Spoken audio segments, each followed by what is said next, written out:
주님의 기도라는 제목으로 은혜를 나누고자 합니다.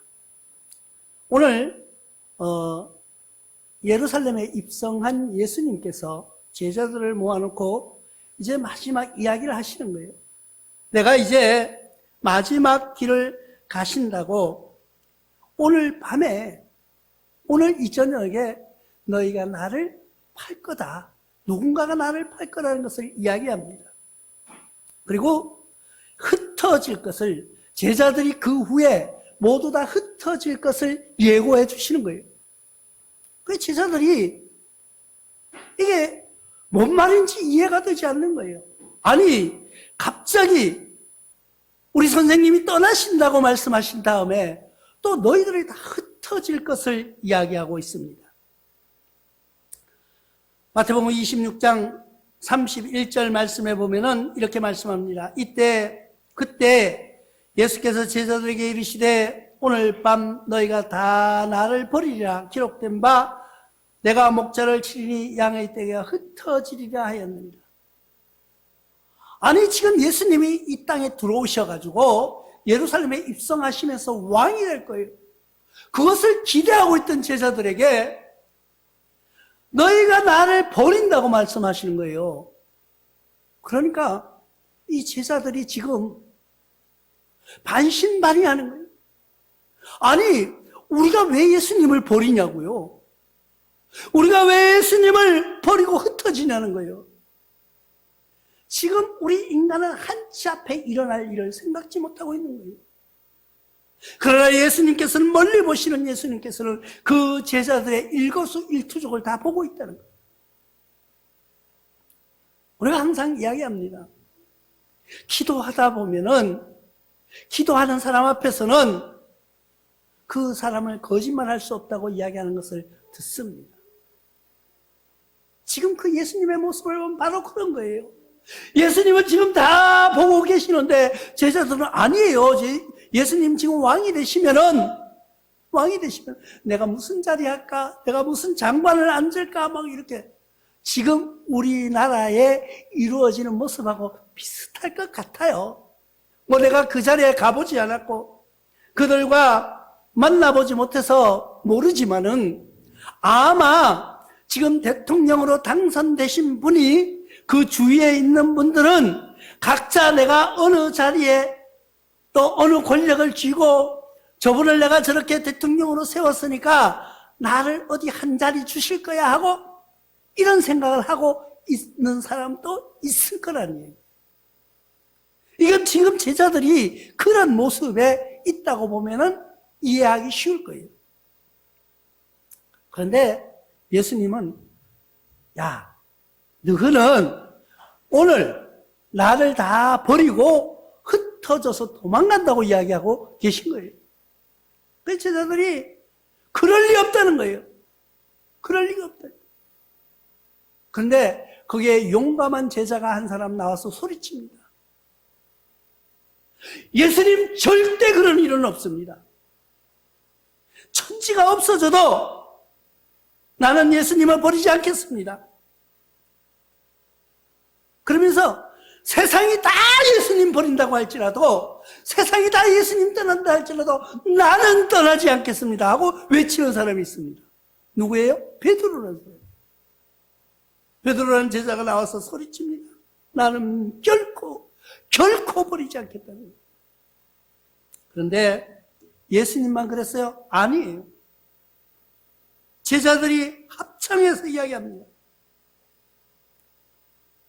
그 제자들이 우리가 어떤 일이 있어도 절대 우리는 항상 베드로만 그런 줄 알아요. 항상 베드로가 앞에서 설치니까 베드로만 주님을 버리지 않겠다고 그렇게 큰 소리 친 줄 아는데 아니에요.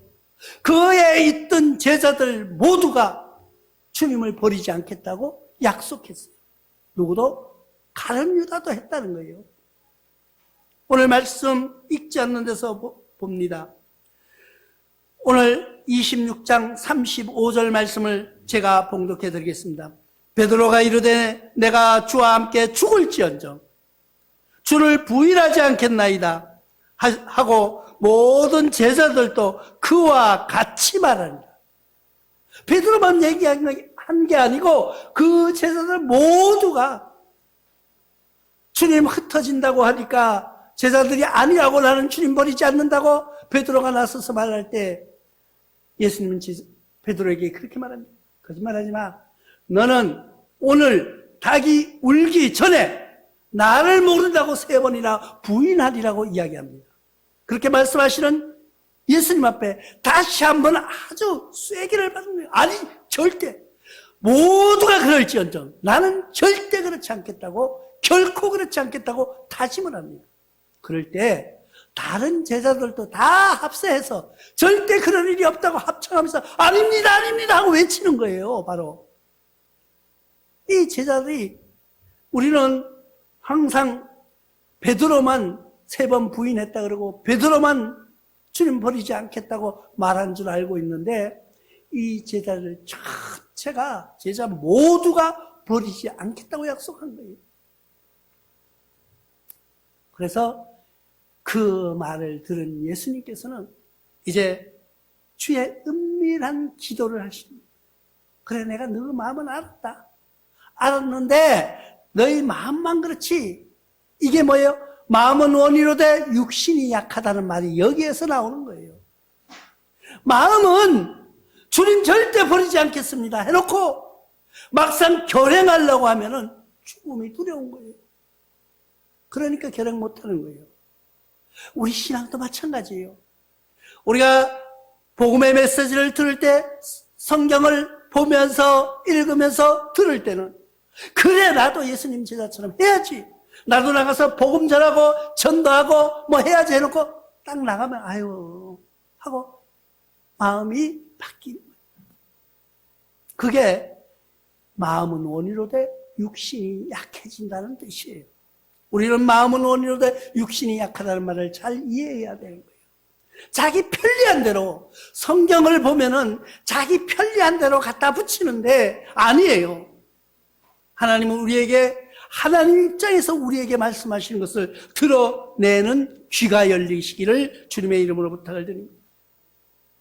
그 말을 들은 예수님께서 이제는 도저히 말로는 안 되겠다 하고 하나님 앞으로 나아가서 기도하기 시작하는 거예요. 그게 뭐예요? 오늘 주님의 기도예요.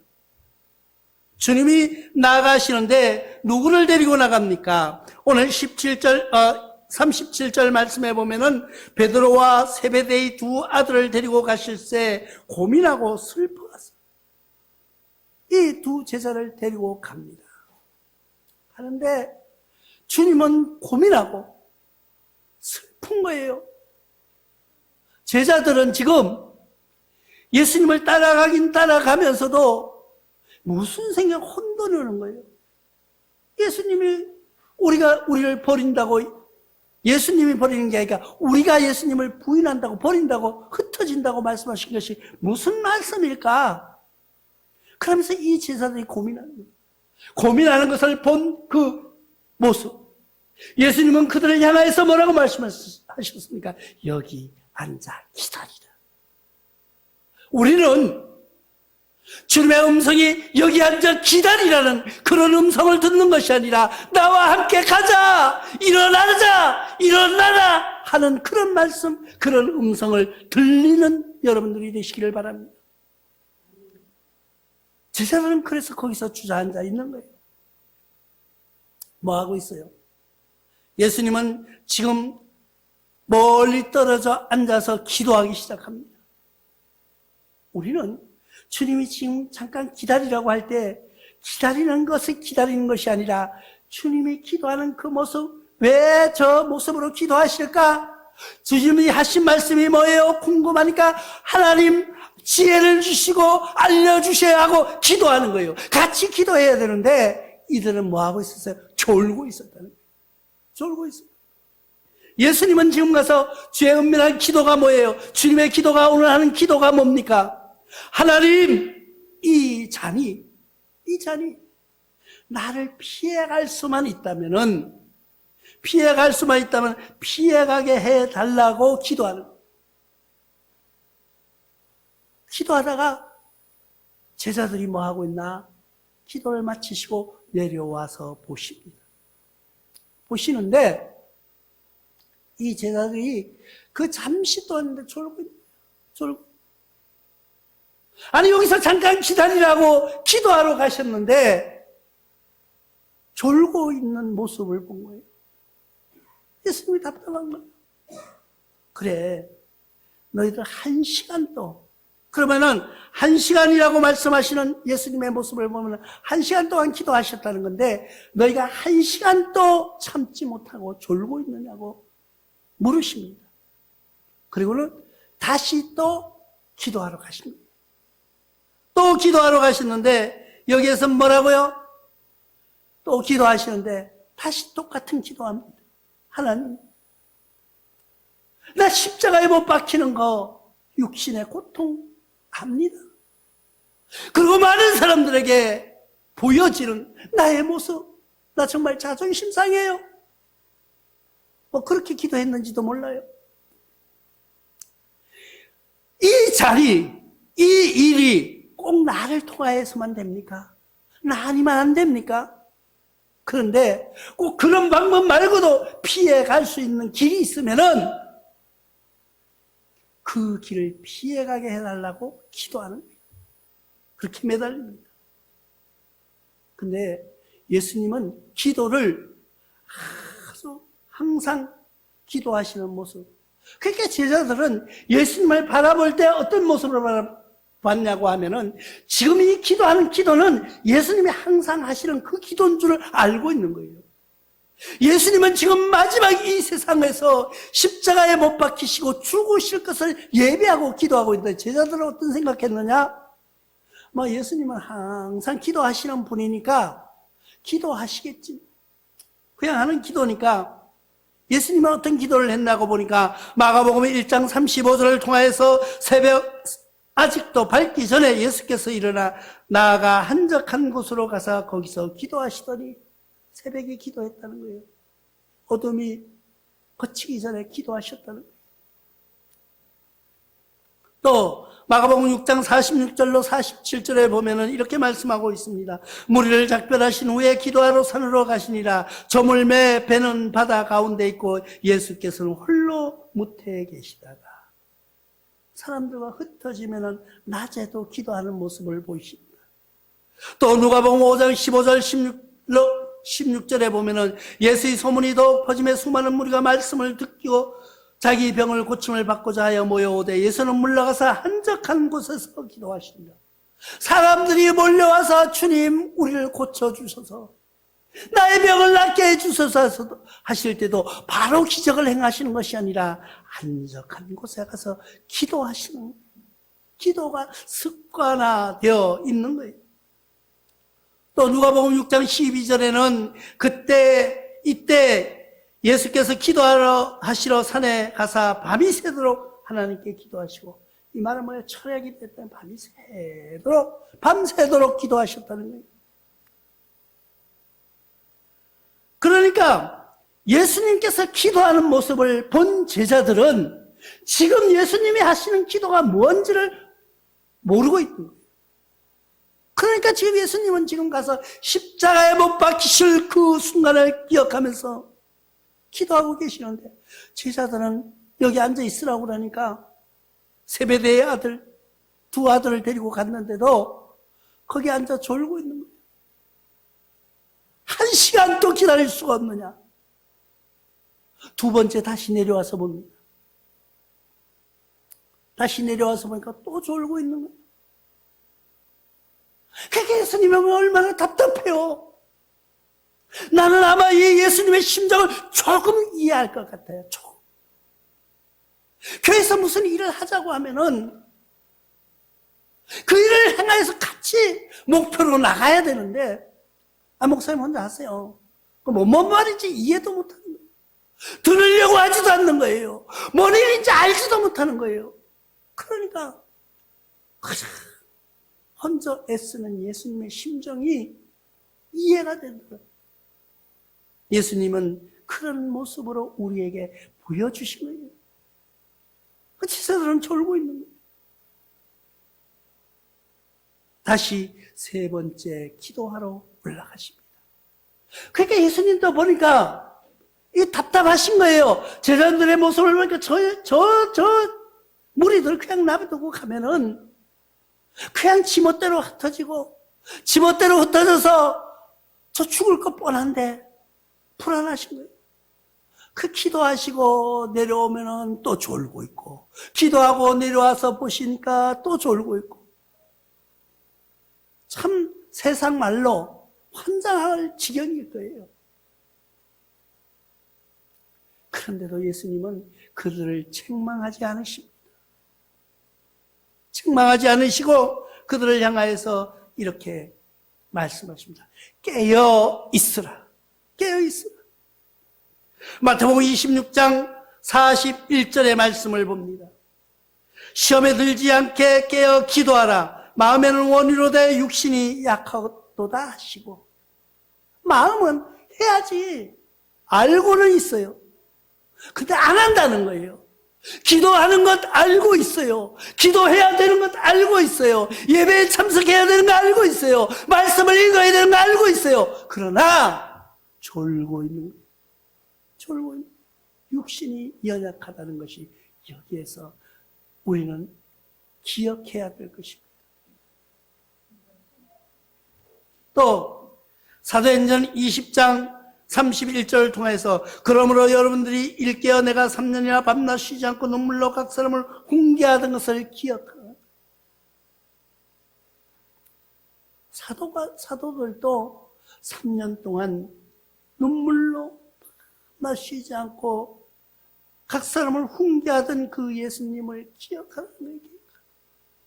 3년 동안 말씀하시고 3년 동안 가르치시고 3년 동안 모든 기적을 행하여서 보여주셨는데도 이제 마지막 예수님이 가실 때에도 졸고 있는 거예요. 졸고.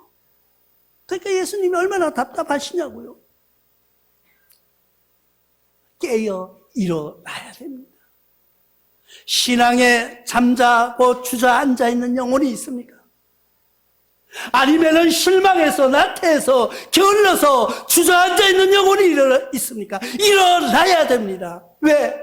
주님은 지금 우리에게 하시는 명령이 뭐예요? 일어나라고. 일어나라는 주님의 명령, 주님의 그 음성이 들려지기를 주님의 이름으로 축원합니다. 우리는 깨어 있어야 돼요. 그 말씀을 들으려면 어떻게 깨어 있어야 돼요.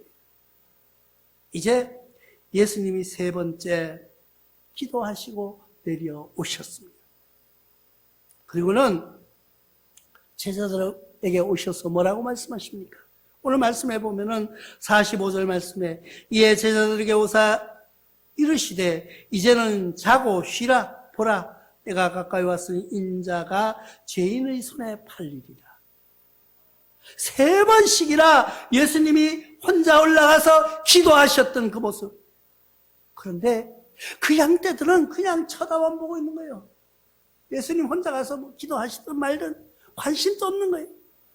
세 번씩 와서 기도하다가 내려와서 보시고, 기도하다가 내려와서 보시고, 기도하다가 내려와서 보시고, 세 번이나 와서 보셨는데도 졸고 있으니까, 야, 이제 됐다. 이제 그냥 자라. 어쩌면은 주님이 제자들에게 바라시던 그 희망, 그 바라셨던 그 소망의 끈을 놓아버리신 예수님. 우리들은 제자들에게 놓았던 그 희망과 소망을 우리는 다시 한번 부여잡고 기도하시면서 주님이 희망을 가지고 잘했다 칭찬받는 여러분들이 되어야 된다는 거예요. 우리가 왜 기도해야 됩니까? 왜 우리가 찬양해야 됩니까? 제자들은 그 당시 예수님의 기적을 보면서도 기도하실 때 습관적으로 하시는 예수님의 모습으로 착각하고 있었다는 거예요. 그래서 예수님이 마지막 기도하실 때에도 마지막 죽으시려고 하시는 그 기도, 그것도 내가 사랑하던 제자, 내가 의지했던, 믿었던 그 제자들의 손에 내가 팔려서 죽게 된다는 것, 얼마나 비참하겠어요. 우리가 한번 생각해 보십시다. 우리가 교회에서 어떤 일이 일어났는데 외부 사람들이 공격하는 건 괜찮은데, 내가 그랬고, 기도했고, 내가 신앙적으로 지도했고, 하나님의 말씀을 선포하면서 가르쳤던 그들이 담임 목사를 배반하고, 담임 목사를 더 헐뜯고 다닌다고 그러면은, 얼마나 마음이 아프겠느냐는 거예요. 예수님이 지금 그런 심정이에요. 자기 제자가 자기를 존경하고 따랐던, 그것도 자기를 믿고 돈께까지 맡겼던 총무가 그 회장된 예수님을 팔았다는 거예요. 예수님이 생각해보면 너무나도 답답하죠. 그래서 하나님께 기도했던 거예요. 하나님이 이 일을 비켜가게 해달라고. 그러면 어떻게 동력하는 기도, 동력자들이 기도를 같이 해줘야 되는데, 동력자들은 모른 척하고 자고 있다니까요. 지금 자고 있다니까요.